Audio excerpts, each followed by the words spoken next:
Hi everyone, comic book reviewer here, this time reviewing on issue 1 of Star Wars Infinitics Return of the Jedi issue 1 comic review. Now, as you know, the Infinitics series is meant to follow alternative events of episode 4 to 6, and what would have happened had different events happened in the original trilogy. And the story is kind of like that what if from Marvel or Elseworld from DC Comics. And the cover mainly has Lando, Leia, and Chewie looking on Jabba's palace being burnt to a crisp, while Boba Fett gets away. And it starts off with the events of Return of the Jedi, where Leia is posing as a bounty hunter, and C-3PO is translating what the two are saying. And of course, we see how Leia says, Yoto, Yoto. And of course, after getting into a fit in the event, C-3PO ends up tripping and his head getting loose. And of course, we see how Jabba says, "You made an interesting offer. Now let me counter. Give me the Wookiee, and you'll walk out of here alive." Well, and of course, we kind of see how it starts to get all wrong, but we see how Leia reveals herself, and of course, has the detonator ready. And of course, Boba Fett tries to blast her, and Lando says, "Watch out!" And of course, hits her on the shoulder, and we see how the grand grenade is thrown right beside C-3PO. And we see how all hell breaks loose, and Jabba's saying, "Get me out of here! Please, I'm under here! Oh wait, if you could just... oh dear." And we see how Boba Fett tries to make off with Han Solo's carbonated body. And of course, we see how Leia tries to blast Boba Fett, but ends up hitting Han Solo's carbonated capsule. And we see basically them trying to get to Han. But of course, Lando points out about the detonator, and of course they can't save C-3PO, but have to get out quickly. But then, we see how Jabba realises he's too late to get out, and is blown to Kingdom Comes. And we see Chewie going, "What is it, Chewie?" "Blast, Boba Fett is getting away. Now we'll never find Han."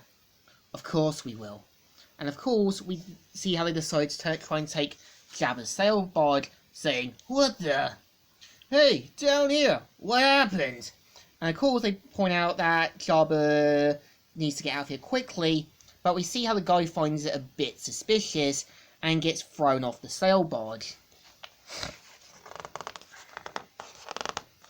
And of course, we see how they make it back to find Luke, and of course, we see how Luke is rejoined that the rescue party's returned. But of course, Luke finds out that Boba Fett's got Han, and they'll look through Tatooine like Mos Eisley and that, and figure out where Han is. And we see how on the forest moons of Endor, we see how Darth Sidious meets up with Darth Vader, and him saying about him wanting to continue his search for Skywalker, saying, "I want to remind you to remain close to me, Lord Vader. Lately, events run counter to how I illusioned them. Something has disturbed the Force, but I am confident all will right itself. Of course, my master." And of course, we see how on Dagobah, Yoda is close to dying and wonders where Luke is.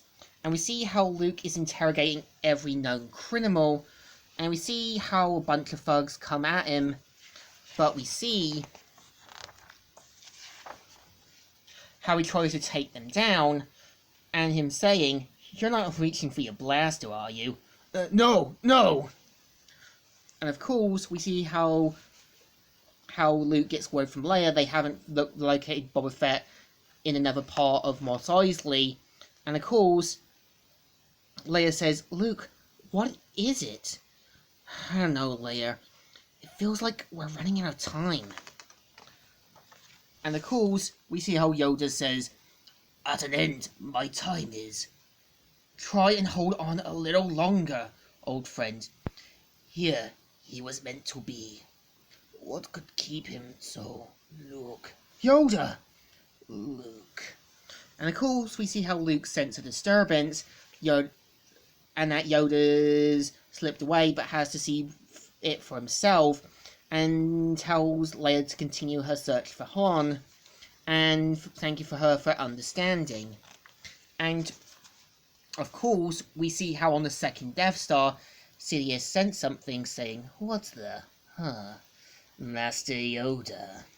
And this was issue 1. I think to me is that Star Wars Infinitics is definitely a good idea for a series, showing you alternative events of 4, 5, and 6, and I kind of think they could have done the same for the prequels as well as the sequels. And I think had Dark Horse Comics worked things out to try and do other ones of these, it would have been interesting to see alternative events of Phantom Menace, Attack of the Clones, and Revenge of the Sith. So I think this issue definitely deserves a thumbs up. Still good, and still alright. So, Comic Reviewer here, signing out.